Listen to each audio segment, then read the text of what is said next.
Монгол Улсын ерөнхийлөгчийн үйлдвэрлэлийн бодлогын зөвлөлт Аав Баяр нэгдсэн үндэсний байгууллагын хүүхдийн сангийн төлөөлөгчдийг хүлээн авч уулзлаа.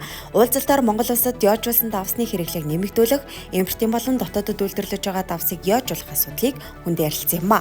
Цаашид хүнсний хувьсгалын нэг зорилт болсон давс яожуулах асуудалд анхаарал хандуулж хамтран ажиллахаа Монгол Улсын ерөнхийлөгчийн үйлдвэрлэлийн бодлогын зөвлөлт Аав Баяр илэрхийллээ. Монгол Улсын ерөнхийлөгчийн үйлдвэрлэлийн бодлогын зөвлөлт Аав Баяр улсын хурлын гишүүн байгаль орчин хүнсүүдийн аж ахуйн байнгын хорооны дарга бийсэн болон холбогдох албаныхантай уулзалт хийлээ. Уулзалтаар хүнсний хувьсгалын хүрээнд өнгөрсөн хугацаанд хийсэн ажлууд болон цаашид хэрэгжүүлэх үйл ажиллагаатай танилцсан юм а. Ингээд хүнсний хувьсгалын хүрээнд хийгдэх ажлуудын хэрэгжилтэд илүүтэй анхааран хамтран ажиллахаа талууд илэрхийллээ. Хойд бүсэд зохицсон ухаалаг хүлэмжийн загвар аж ахуйг хөгжүүлэх төслийн нээлт боллоо. Нээлт үйл ажиллагаанд Монгол Улсын их хурлын дарга Амар Баясгалан, Улсын хурлын гишүүн Мандхай, Улсын хурлын гишүүн Батчмэг болон Монгол Улсын ерөнхийлөгчийн үйлдвэрлэлийн бодлогын зөвлөлт Аав Баяр зэрэг албаны хүмүүс оролцсон юм а. Бүгд найрамдах Солонгос улсын засгийн газрын санхүүжилт дээр хөдөө аж ахуйн их сургуультай хамтран 2021 оноос эхлүүлэн хэрэгжүүлж буй уг төслийн хүрээнд манай орны эрсдэс уур амьсгалд тохиромжтой жилийн 4 үйлрэлт тариалт хийх боломжтой дэвшилтэт технологийн 8 хүлэмжийг жишг загвараар барьж ашиглалтанд оруулжээ.